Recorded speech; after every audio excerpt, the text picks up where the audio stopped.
ನಮ್ಮ ಹೆಣ್ಮಕ್ಳಿಗೆಲ್ಲ ಹೇಳೋದು ಒಂದು ವಿಚಾರ, ಕುಕ್ಕರು ಬೇಗ ಅನ್ನ ಮಾಡಬೇಕು, ಮಕ್ಳಿಗೆ ಟೈಮ್ ಆಗಿರುತ್ತೆ ಅಂದ್ಬಿಟ್ಟು ಹಂಗೆ ಅನ್ನ ಮಾಡೋಕ್ಕೆ ಇಕ್ತೀರಾ.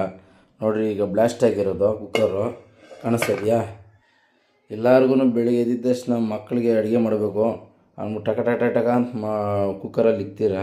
ಆ ಕುಕ್ಕರ್ ಬೆಲ್ಟು ಎಷ್ಟು ದಿನ ಆಗಿರುತ್ತೋ ಏನೋ ಗೊತ್ತಿರಲ್ಲ. ಬೆಲ್ಟ್ ಸ್ವಲ್ಪ ನೀರಲ್ಲಿ ನೆನೆ ಇಕ್ರಿ, ಇಲ್ಲ 3 ತಿಂಗಳಿಗೆ 2 ತಿಂಗಳಿಗೆ ಬೆಲ್ಟ್ ಚೇಂಜ್ ಮಾಡ್ತಾಯಿರ್ರಿ.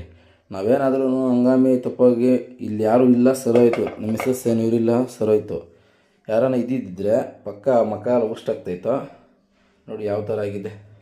ನಮ್ಮ ಹೆಣ್ಮಕ್ಳಿಗೆಲ್ಲ ಕೇಳ್ಕೊಳೋದು ಇಷ್ಟೇ, ಆದಷ್ಟು ಕುಕ್ಕರ್ ಬೆಲ್ಟು 2 ತಿಂಗಳಿಗೆ 1 ತಿಂಗಳಿಗೆ ಚೇಂಜ್ ಮಾಡಿ. ಹೋದರೆ 80 ರೂಪಾಯಿ ಹೋಗೋದು. ಒಂದು ಸತಿ ಲೈಫ್ ಹೋದರೆ ಮತ್ತೆ ಬರೋಲ್ಲ. ನೋಡಿರಿ, ಇವಾಗ ಜಸ್ಟ್ ಒಂದು 10 ನಿಮಿಷ ಹಿಂದೆ ಆಗಿದೆ ಇದು ಬ್ಲಾಸ್ಟು. ನೋಡಿರಿ, ಮನೆಯೆಲ್ಲ ಆಗಿದೆ. ನಮ್ಮ ಟೈಮ್ ಚೆನ್ನಾಗಿತ್ತು, ನಾವು ಯಾರೂ ಇರಲಿಲ್ಲ. ಬೆಲ್ಟ್ ತೊಗೊಂಡು 3 ತಿಂಗಳಾಗಿದೆ, ಅವಕ್ಕೆ ಈ ಥರ ಆಗಿದೆ. ಎಲ್ಲ ಹೆಣ್ಮಕ್ಳಿಗೂ ಕೇಳ್ಕೊಡೋದು ಇಷ್ಟೇ, ಯಾರು ಅನ್ನ ಮಾಡೋವಾಗ ಅಲ್ಲಿ ಕುಕ್ಕರಲ್ಲಿ ಇಟ್ಟ ಮೇಲೂ ಹತ್ರ ಇರಬೇಡ್ರಿ. ಯಾವ ಟೈಮ್ ಹೆಂಗೋ, ನಮ್ಮ ಟೈಮ್ ಚೆನ್ನಾಗಿದ್ದರೆ ಸರೋಯ್ತು, ಚೆನ್ನಾಗಿಲ್ಲ ಅಂದರೆ ಈ ಥರ ಆಗುತ್ತೆ. ಯಾರಿಗೂ ಏನೂ ಆಗಿಲ್ಲ. ನೀವು ಹುಷಾರು, ಬೆಲ್ಟ್ ಚೇಂಜ್ ಮಾಡ್ಕೊತಾ ಇರ್ರಿ, ಮತ್ತು ವಿಸಿಲ್ ಚೇಂಜ್ ಮಾಡ್ಕೊಂಡು ನೋಡ್ಕೊತಾ ಇರ್ರಿ. ಟೇಕ್ ಕೇರ್ ಗೈಸ್, ಹುಷಾರು.